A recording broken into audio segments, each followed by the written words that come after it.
어떤 사람을 만나보면 이 사람이 크리스찬인지 아닌지 쉽게 알게 되는 경우가 있습니다. 예를 들어서 자동차에 스티커를 붙여놨는데 Jesus loves you 이렇게 써 있으면 이 사람은 크리스찬인가 보다 하고 우리가 쉽게 짐작할 수가 있습니다.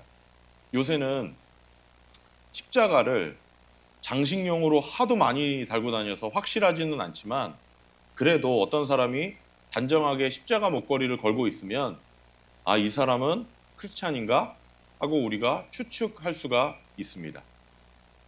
다른 건 몰라도 사람들이 많이 모여 있는 식당에서 밥 먹기 전에 고개 숙여서 기도하는 사람은 확실한 크리스찬입니다. 이렇게 사람들 앞에서 나는 크리스찬, 다시 말하면 그리스도의 사람이다 라는 것을 밝히는 것은 같은 예수 믿는 사람으로서 참 고마운 일입니다. 내 생활이 크리스찬답지 못하다고 생각하기 때문에 보통 어디 가서 내가 크리스찬입니다 하고 말하는 것을 꺼리는데 그렇게 공개적으로 티를 내시는 분들 보면 참 고마울 때가 있습니다. 예수님은 예수님을 믿는 사람들이 다른 사람들에게 자기 자신이 크리스찬이다 하고 공개하기를 원하셨습니다. 그래서 우리는 지금 우리 삶에 주어진 시간 속에서 나는 크리스찬입니다 하고 티를 내면서 살아가야 됩니다. 예수님이 그렇게 살기를 원하시니까요. 예수님은 우리가 크리스찬이라는 티를 내기를 원하시는데 어떻게 티내기를 원하시느냐? 스티커로도 할 수 있고 십자가 목걸이를 걸고 다닐 수도 있고 식당에서 밥 먹을 때 기도하는 모습을 보여서 티를 낼 수도 있지만 이런 것들이 다 귀한 것이지만 그러나 예수님이 우리에게 티를 내기를 원하시는 방법이 뭐냐? 그건 바로 사랑입니다. 한번 따라서 해보겠습니다. 사랑. 다시 사랑. 그래서 35절에 이렇게 기록되어 있습니다. 35절 읽겠습니다. 시작. 너희가 서로 사랑하면 모든 사람이 그것으로써 너희가 내 제자인 줄을 알게 될 것이다. 아멘. 너희는 사람들에게 너희가 나의 제자라는 사실을 알려라. 어떻게 알리느냐? 너희가 서로 뜨겁게 사랑하는 모습을 보여줘라.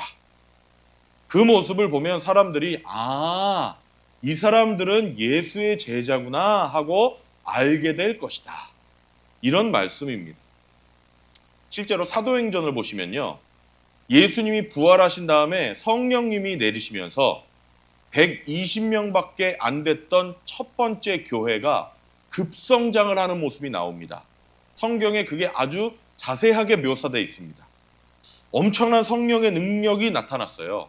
그런데 이 엄청난 성령의 능력이 어떻게 표현되어 있는지 아십니까? 바로 성도들끼리 사랑하는 모습으로 표현되어 있습니다.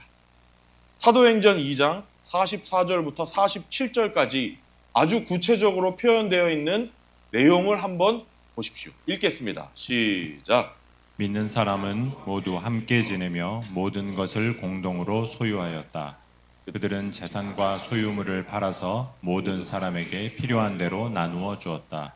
그리고 날마다 한 마음으로 성전에 열심히 모이고 집집이 돌아다니면서 빵을 떼며 순전한 마음으로 기쁘게 음식을 먹고 하나님을 찬양하였다. 그래서 그들은 모든 사람에게서 호감을 샀다. 주님께서는 구원받는 사람을 날마다 더하여 주셨다. 아멘. 초대교회 성도들은 얼마나 그 마음이 사랑으로 뜨거워졌는지 자기 재산을 팔아서 공동으로 소유하면서 어려운 사람들을 도와줬습니다. 한 마음으로 매일 모였습니다. 집집마다 돌아가면서 빵을 뗐다고 했습니다. 그래서 성경에 이렇게 돼 있죠. 안 믿는 사람들이 볼 때 뭘 느꼈어요? 금방 까먹으셨죠? 뭘 느꼈어요? 호감을 느꼈습니다. 하나님이 그 호감을 사용하셔서 구원받는 사람들의 숫자를 매일매일 더해 주셨다고 했습니다. 서로 사랑하는 모습을 보고 안 믿는 사람들이 좋게 느끼고 막 몰려들고 구원받는 사람들의 숫자가 매일매일 늘어난 겁니다. 우리가 정말 크리스찬이라는 사인이 뭐냐? 다른 게 아닙니다. 예수 믿어서 복 받았다. 그게 아닙니다. 우리 성도들끼리 뭐 하는 모습? 사랑하는 모습입니다. 뭐 하는 모습이요? 사랑하는 모습이요. 120명밖에 안 됐던 예루살렘의 처음 교회 크리스천들이 하루아침에 3,000명이 되고 그 다음 날은 5,000명이 되고 마침내는 그 당시에 온 세상을 지배하는 제국의 심장부인 로마까지 복음이 퍼지고 그리고 얼마 지나지 않아서 결국 로마 제국 전체를 정복하게 되었습니다. 그러나 로마 제국 곳곳에 복음이 퍼질 때 처음에 교회는 오해를 많이 받았습니다. 유대인들에게 이단이라는 오해를 받았어요. 누구에게요? 같은 유대인들에게는 이단이라고 손가락질 받았어요. 그리고 이방인들에게는 사교라고 또 오해를 받았어요. 그래서 초대교회 지도자들은 기독교를 옹호해야 될 필요가 있었어요. 우리는 이단이 아니다. 우리는 사교가 아니다. 이 증거를 댔어야 됐습니다. 그런데 그 증거로 된 가장 큰 게 뭐였는지 아십니까? 그게 바로 이거였습니다. 우리 사랑하는 모습을 봐라. 우리 예수 믿는 사람들이 서로 사랑하는 모습을 봐라. 이게 이단일 수 있느냐? 이게 사이비일 수 있느냐? 그렇죠. 초기 기독교가 로마 제국을 뒤집어 엎을 수 있었던 것은 다른 게 아닙니다. 지금처럼 큰 교회당 건물이 아닙니다. 바로 성도들끼리 사랑하는 모습이었습니다. 우리가 크리스천이라는 티를 내려면 한번 와서 우리가 사랑하는 모습을 좀 보십시오 라고 말할 수 있어야 합니다. 하나님을 잘 모르던 분들이 어떻게 예수님 믿게 됩니까? 보통 예수님 안 믿는 분들이 어떻게 예수님 믿게 돼요? 어느 날 교회 한번 우연히 왔다가 와, 목사 성경 되게 잘 가르칩니다. 이렇게 해서 예수 믿는 분 보셨습니까? 솔직히 보셨어요? 목사가 물어보니까 대답하기가 곤란하시죠. 저는 어릴 때부터 거의 못 들어봤습니다. 이런 소리. 목사가 설교 잘해가지고 성경 잘 가르쳐서 예수 믿었다는 사람 거의 못 들어봤어요. 목장 나가보니까요. 구역 나가보니까 마음속에 있는 얘기 나눌 수 있어서 좋던데요. 우리 목자님 너무 헌신적이시고 온유하시던데요. 착하시던데요. 우리 모구님 너무너무 저를 아껴주시던데요. 내가 문제가 생기니까 우리 목원들이 한마음으로 저를 위해서 막 기도해 주시고요. 어떻게 해서든지 도와주시려고 애를 쓰시던데요.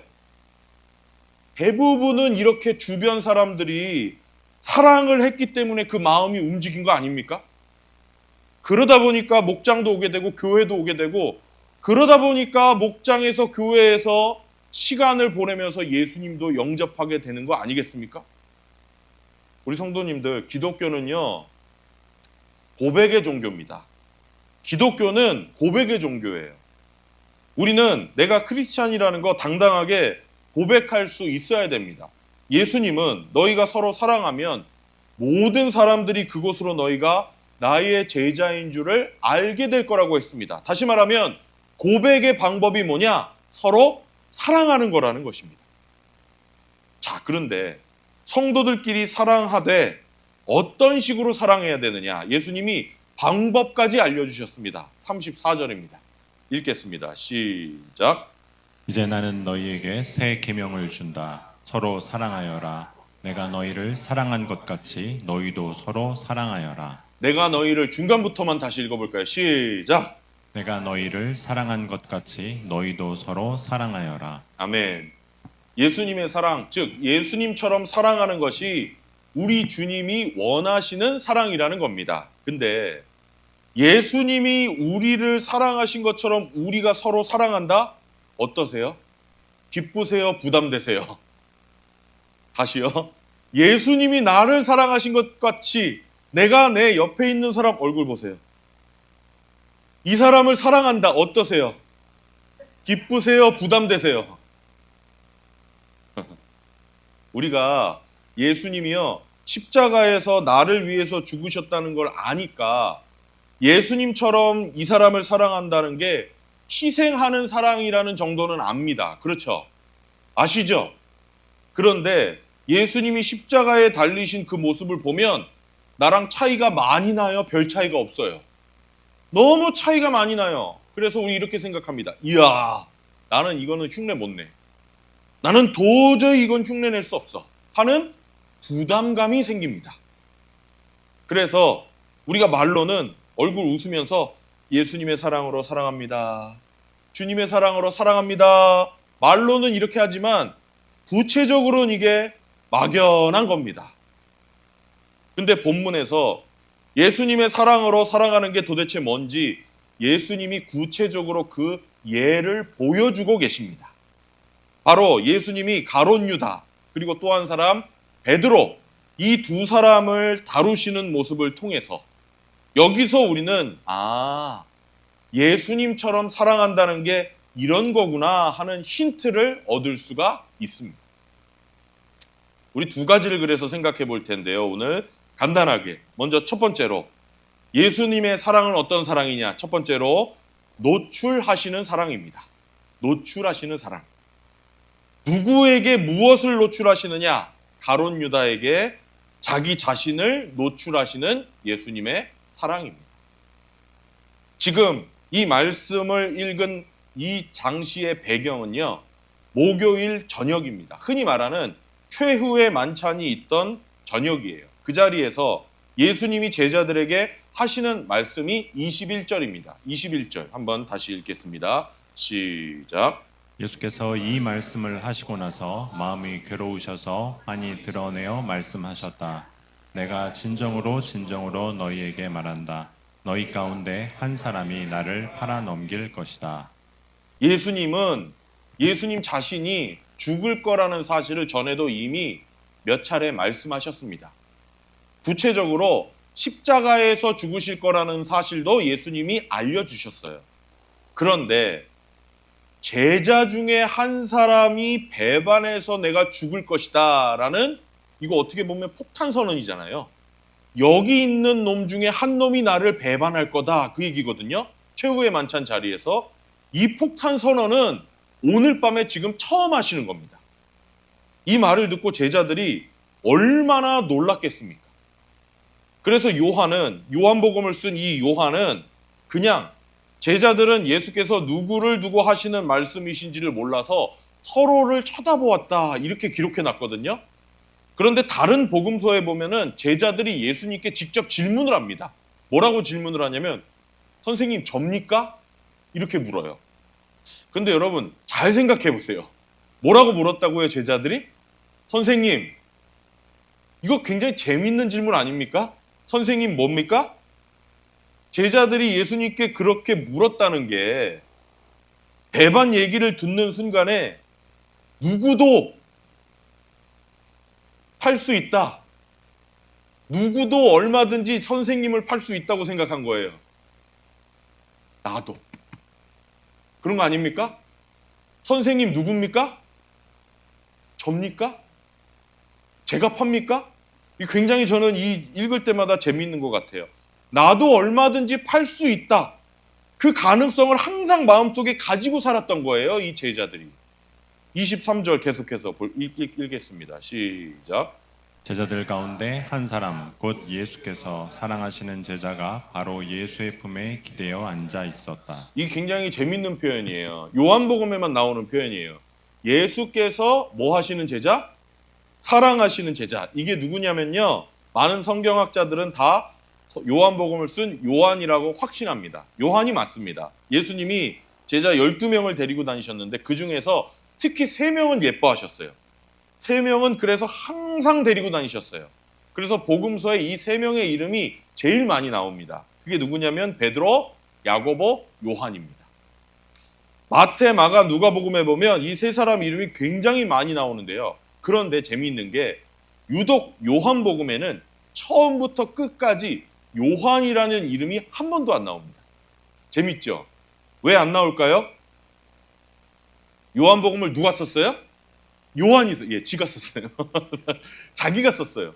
자기가 썼기 때문에 자기 이름을 안 쓴 겁니다. 무슨 뜻이냐? 자기 이름을 자기가 쓴 복음서에 써서 자기 자신을 높일 생각이 없었던 겁니다. 그런데 이런 장면처럼 자기 이야기를 꼭 해야 될 때가 있잖아요. 그럴 때는 할 수 없이 예수님께서 사랑하시는 제자라고 완곡하게 표현한 겁니다. 예수님께서 사랑하시는 제자라는 건요, 자랑이 아니에요. 이거는 요한이 감사를 표현한 거예요. 나같이 못난 사람을 사랑해 주셨던 예수님, 그 엄청난 사랑을 받았던 나, 그거를 요한이 감사를 표시한 겁니다. 23절에서 예수께서 사랑하시는 제자가 바로 예수의 품에 기대어 앉아 있었다, 이렇게 돼 있고요. 개역개정 성경에 보면 예수의 품에 안겨 있었다, 안겼다, 이렇게 되어 있습니다. 밥을 먹는 자리인데 품에 안겨 있었다는 표현이 좀 이상하게 들리시죠? 밥 먹는데 어떻게 안겨 있지? 이런 생각이 들지 않으십니까? 이 말을 이해하려면 그 당시의 만찬 장면을 우리가 생각해 봐야 됩니다. 여러분, 예수님의 최후의 만찬 장면 보셨습니까? 어떻게 보셨어요? 타임머신 타고 가서 보셨습니까? 그림으로 보셨죠? 그 그림은 누가 그렸습니까? 다 보셨다고 하잖아요. 누가 그렸어요? 예, 레오나르도 다빈치가 우리에게 그려줬습니다. 레오나르도 다빈치는 몇 년도 사람입니까? 1번 2000년 전, 2번 1500년 전, 3번 500년 전. 몇백 년 전 사람이에요. 레오나르도 다빈치는 그렇게 오래전 사람이 아니에요. 다시 말하면 레오나르도 다빈치는 예수님 밥 먹는 걸 보고 그린 게 아니라 상상해서 그린 겁니다. 자기 시대에 맞게 그린 거예요. 그림을 보여드릴까요? 여러분이 보신 건 이걸 보신 거예요. 맞습니까? 이 그림을 잘 보세요. 근데 이 그림이요, 당시에 팔레스타인 상황을 정확히 묘사한 그림이 아닙니다. 충격적이죠? 아니에요. 일단 예수님의 제자 중에 무슨 인종 같아요? 제자들이? 막 머리 노란 사람도 있고 코가 오똑해서 다 일단 백인처럼 보이지 않습니까? 그것부터 저는 좀 이상하다고 생각합니다. 중동 사람이기 때문에 머리 색깔이 대부분 다 까맸을 거고 피부도 까무잡잡했을 겁니다. 그렇죠? 근데 이 그림을 보면요, 진짜 이상한 게 뭐냐면 테이블이 몇 개예요? 식탁이? 하나죠. 어떻게 돼 있죠? 모양이?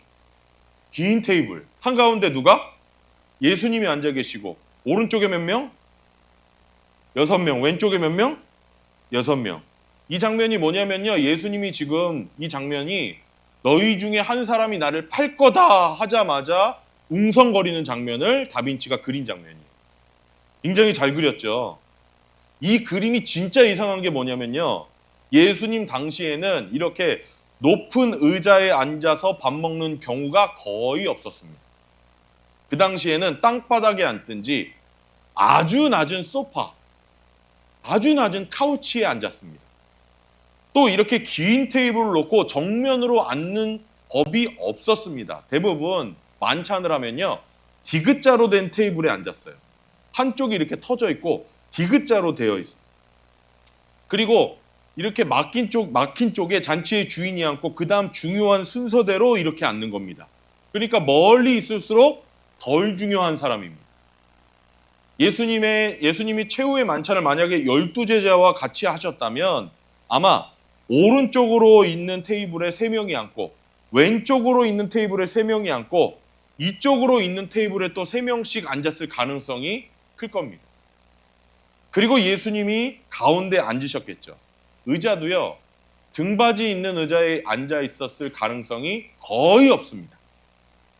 의자 자체도 굉장히 낮았기 때문에 음식을 그 당시에 유대인들이 먹을 때 어떻게 먹었느냐, 엎드려서 먹던지 아니면 거의 비스듬히 누워서 이 왼손으로, 이 팔꿈치 있잖아요, 이 왼손으로 땅바닥에 이렇게 기대서 비스듬히 누워서 음식을 먹었습니다. 상상이 잘 안 되시죠?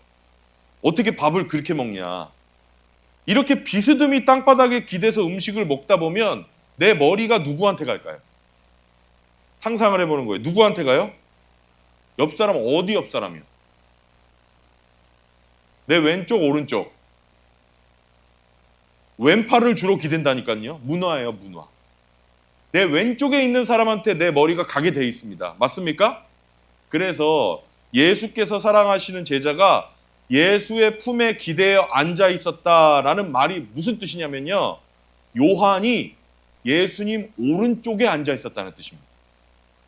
그게 예수님께 안겼다라고 표현을 한 겁니다.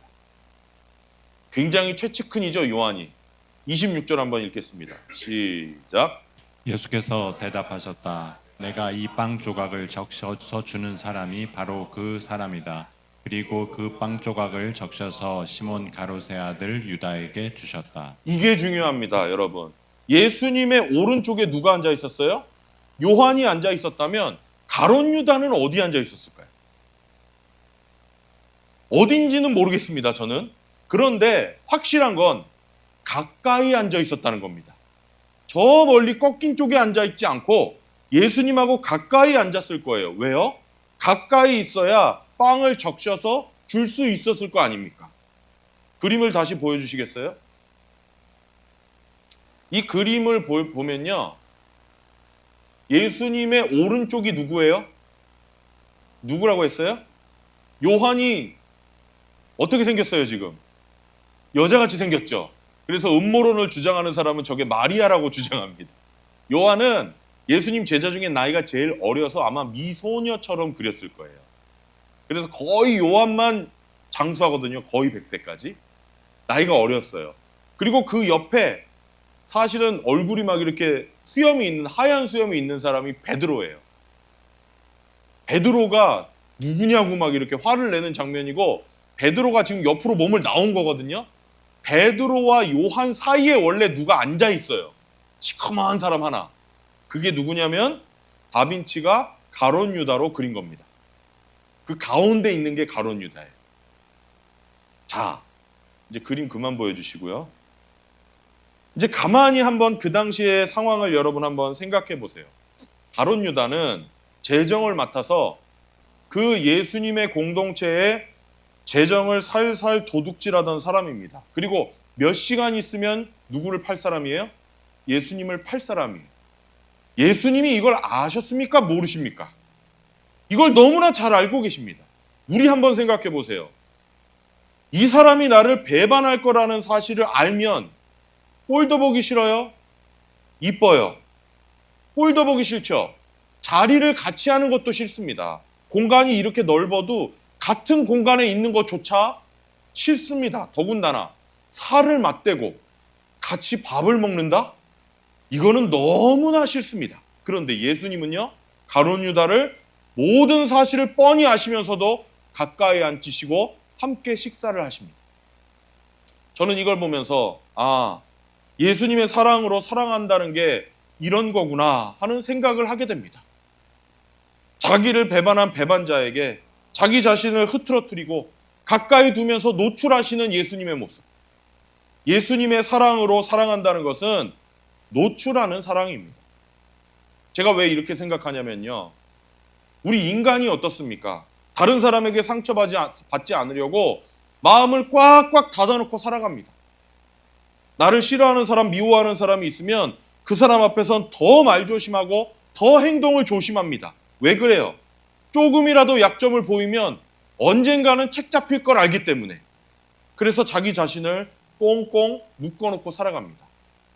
자기 자신을 꽁꽁 묶어놓고 살아가는 사람이 관계가 풍성한 사람 보셨습니까? 그렇게 살아가는 한 참된 관계가 이루어지지 않습니다. 교회에서도 마찬가지예요. 그렇게 교회를 10년, 20년, 30년, 100년을 다녀도 안녕하세요. 잘 지내셨죠? 이게 전부입니다.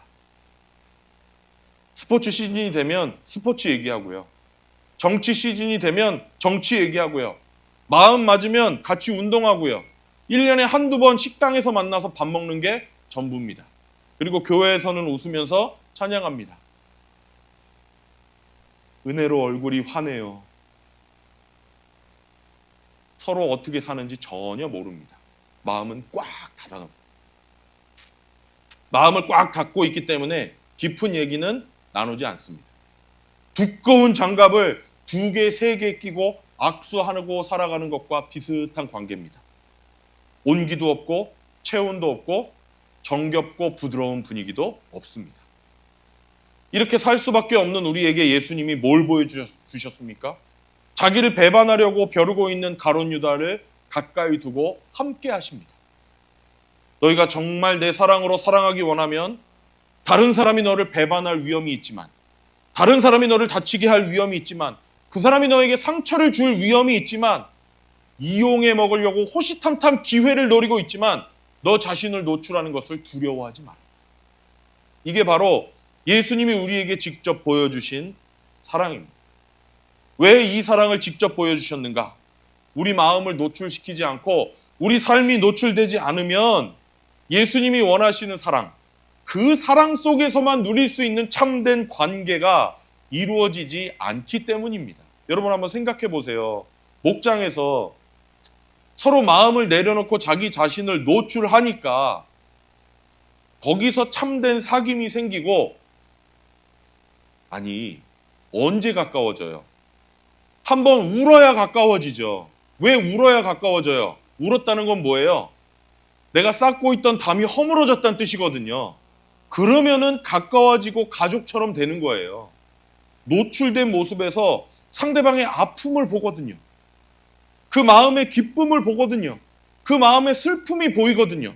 아, 이분이 이런 짐을 지고 여태까지 살아왔구나. 아, 이분이 이런 아픔을 가지고 있구나. 이 가정에는 이런 상처가 있구나. 이게 서로에게 마음이 이렇게 기울어 가는 겁니다. 이런 깊은 사랑이 언제 시작되냐? 누군가에게 노출하면서 시작되는 겁니다. 배반자를 가까이 두시고 함께 하셨던 예수님처럼 우리 크리스천들이 상식적으로 하는 모든 사랑의 행동이요, 우리가 하는 모든 상식적인 사랑의 행동, 안 믿는 사람들도 다 흉내낼 수 있습니다. 여러분 이걸 아셔야 돼요. 다 흉내낼 수 있어요. 여러분 고아원 가서 봉사활동 하십니까? 양로원 가서 봉사활동 하세요? 안 믿는 사람도 가서 합니다. 여러분 경제적으로 어려운 사람들에게 물질을 지원해 주십니까? 안 믿는 사람도 할 수 있습니다. 그런데 이렇게 자기를 노출하는 사랑, 이거는요 예수님의 사랑을 경험한 사람만, 예수님의 용서를 깨달은 사람만, 나를 노출해도 예수님이 나를 지켜주신다는 확신이 있는 사람만 할 수 있는 사랑입니다. 이런 사랑을 할 때 비로소 사람들이 이 사람들은 다르구나, 이 사람들은 정말 예수님의 제자구나 하는 것을 깨닫게 된다는 것입니다. 근데 여러분 이게 쉽습니까? 어렵습니까? 쉬워요? 어려워요? 어렵다는 거 저도 압니다. 그러나 제 마음속에 우리도 언젠가는 예수님처럼 이런 사랑을 할 수 있는 예수님의 제자가 되기를 원합니다.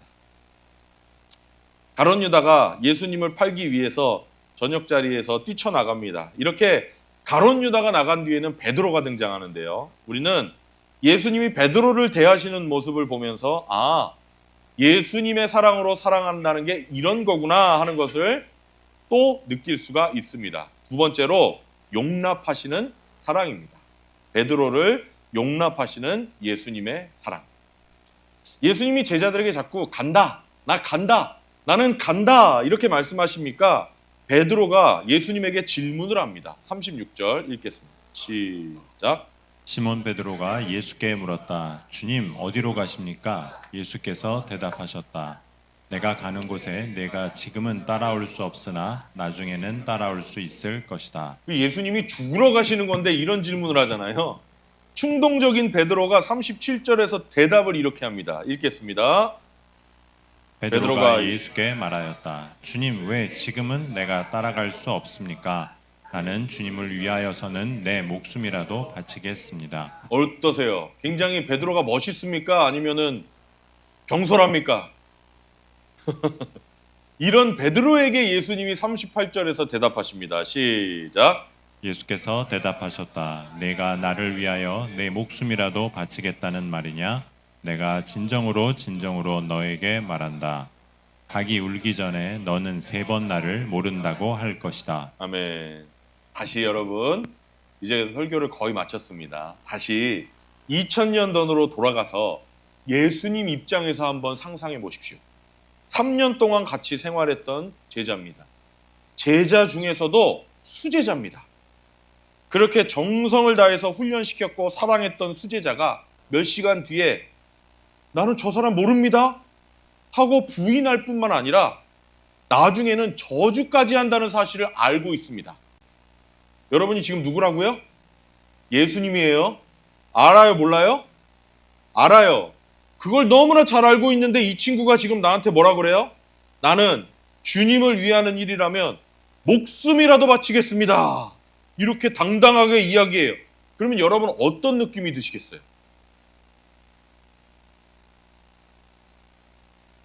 어떤 느낌이 드세요, 지금? 아무리 좋게 봐도 제가 상상을 해봤거든요. 저는 이런 생각이 들더라고요. 너 욕을 빼고, 욕이 나오시겠지만, 욕은 빼고, 너 참 말은 잘한다, 이놈아. 이런 생각 안 드세요? 말은 잘한다. 근데 예수님이 베드로를 대하시는 모습을 보면요. 나무라는 말이나 태도가 전혀 없습니다. 오히려 베드로를 격려해 주세요. 그게 바로 36절이에요. 아까 읽었죠. 베드로가 어디로 가십니까? 이렇게 물으니까 예수님이 내가 지금 가는 곳에 너는 따라올 수 없다. 근데 나중에는 따라올 수 있다. 지금 너는 철 모르는 얘기를 아주 자신 있게 하고 있는데 지금은 못 따라오지만 언젠가는 따라오게 될 것이다. 격려를 해주고 계십니다. 잠시 후에 예수님을 부인할 베드로에게도 이렇게 격려해 주시는 예수님의 사랑의 모습. 저는 예수님의 사랑은 용납해 주시는 사랑이구나 하는 것을 느끼게 됩니다. 베드로가 얼마나 충동적이고 약속 못 지키는 사람이에요. 예수님 이거 잘 하셨거든요. 근데도 예수님은 베드로를 용납해 주셨어요. 나무라지 않으셨어요. 자, 이렇게 해주신 두 가지 이유가 있습니다. 요거를 꼭 기억하세요. 두 가지 이유. 첫 번째, 베드로가 나중에는 예수님을 부인한다고 해도 적어도 지금 이 약속을 할 때는 진심이라는 것을 예수님이 아셨습니다. 지금은 뭐라는 것을? 진심이라는 것을. 베드로는 순간적으로 약해서 넘어집니다. 그렇지만 가룟 유다처럼 의도적으로 예수님을 팔아먹지는 못하는 사람이에요. 의지력이 약해서 영적 영역이 약해서 그렇지 마음은 주님을 위해서 진짜로 죽고 싶은 겁니다. 그런데 진짜로 죽고 싶은데 그 순간이 되면 못하는 거예요. 그래서 헛약속을 많이 합니다. 근데 사람들 보기에는 헛된 약속이지만 우리 주님은 그 약속을 하는 베드로의 진심을 보셨던 거예요. 그래서 베드로를 용납해 주셨습니다. 두 번째 이유는 베드로가 지금은 변덕스럽고 의지력이 약하지만 예수님은 지금의 모습이 아니라 나중에 베드로의 변화될 모습을 봐주셨기 때문입니다. 지금은 저렇지만 언젠가는 사람 될 것이다. 언젠가는 사람 될 것이다. 장차 변하게 될 모습을 보았기 때문에 예수님은 베드로를 용납해 주셨습니다. 여러분, 정말 예수님의 사랑으로 사랑하기를 원한다면 우리도 용납하는 사람이 되기를 원합니다. 아무리 잘못했어도 한 번, 두 번, 세 번, 네 번 많이 잘못했어도 와서 용서를 빌면, 와서 뭐 하면? 용서를 빌면, 진심으로 용서를 빌면 우리는 용서해야 됩니다. 예수님은 그래서 70번씩 7번이라도 용서하라고 했습니다. 제가 참 괴로운 게 어떤 분들은 저는 기본적인 약속을 되게 중요하게 생각하거든요. 11시에 만나요. 근데 항상 11시 5분에 오시는 분들이 있어요. 11시 5분에, 아니, 예배 말고요. 예를 들어서 밥 먹을 때도, 뭐 할 때도, 모임 있을 때도. 근데 항상 그런 분들이 핑계가 있을까요? 없을까요? 항상 있어요. 항상 차가 막히고, 항상 애들이 있고, 항상 남편이 그랬고, 항상 애들이 그랬대요. 저는 그럴 때 막 미치겠어요. 저 인간적으로는 무슨 생각이 드냐면 작은 일에 충성한 사람이 큰 일에도 충성할 수 있다는 말씀이 자꾸 떠올라요. 약속하고 깨고 약속하고 깨고 그래도요 또 무슨 약속을 할 때 찝찝한 마음이 들 때가 있거든요. 못 오겠지 그 시간에. 그래도 그 약속하는 순간에 저는 그분의 마음이 진심이라면 정말 진심이라면 믿어주려고 해요. 믿어주려고. 예수님을 모르는 사람들은요, 그렇게까지는 못하거든요. 생각해 보세요. 70번씩 7번이라도 용서할 수 있고, 저 사람이 약속한 거는 내일이라도 바꿀 가능성이 있다는 걸 알면서도 믿어줄 수 있는 사랑은 예수님께 그런 사랑을 받아본 사람만 할 수 있는 거예요. 제가 그런 순간에 항상 하는 생각이에요. 나는 더한 놈이야. 나는 더한 놈인데 용납받은 사람이야. 항상 그런 생각을 하거든요. 여러분, 사람들은 이런 사랑을 볼 때 우리에게 이 사람은 예수님의 제자구나 한다는 사실을 꼭 기억하십시오. 오해하지 마세요. 물론 어떤 사람들은요, 이런 말씀을 들으면 자기 이익만 취합니다. 이런 말씀을 활용해서. 성경에 사랑하라고 했는데 왜 나 사랑 안 해줘요? 목자님은 사랑하자고 해놓고 왜 나 이렇게 깽판 치는 거 안 받아줘요? 보셨어요, 이런 분들? 예수님 안 믿는 분이든지 아직은 자기가 밥을 못 먹는 손가락 빠는 젖을 먹여줘야 되는 유아라고 소리치는 분입니다. 오해하지 마십시오. 이런 분들이 지속적으로 교회 공동체에 해를 끼친다면 예수님도 교회 공동체를 지키라고 할 겁니다. 말씀을 마치겠습니다. 우리 창대교회 성도님들, 우리가 예수 믿는 사람이라면 예수 믿는 티를 내면서 살아가기를 원합니다. 기독교는 고백의 종교예요. 내가 예수 믿는 사람이라는 표시를 하면서 살아야 됩니다. 어떻게 표시합니까? 십자가 목걸이로 합니까? 스티커로 합니까? 스티커로 해야 된다면 교회 차에 제가 옛날처럼 대한예수교 장로회 창대교회라고 크게 스티커를 붙였을 겁니다. 아닙니다. 우리 성도들끼리 사랑하는 모습을 통해서 표시해야 됩니다. 어떻게 사랑합니까? 예수님처럼 사랑합니다. 그 사랑이 어떤 사랑입니까? 나를 당장 배반할 가룟 유다에게도 자기 자신을 노출하시는 예수님의 사랑. 조금 있으면 나를 모른다고 부인할 베드로를 격려하고 용납해 주시는 예수님의 사랑.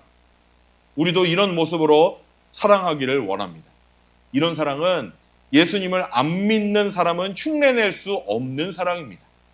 우리가 이런 모습을 보여줄 때 안 믿는 사람들이 그 모습에 끌리지 않을 수 없을 것입니다. 우리 장대교회 성도님들은 모두 이런 그리스도의 모습으로 사랑하셔서 안 믿는 분들에게 저기는 정말 예수님이 계시고 저 사람들은 정말 예수 믿는 사람이야. 이런 간증거리가 우리 삶에 풍성해지기를 우리 주님의 이름으로 축원합니다. 기도하겠습니다.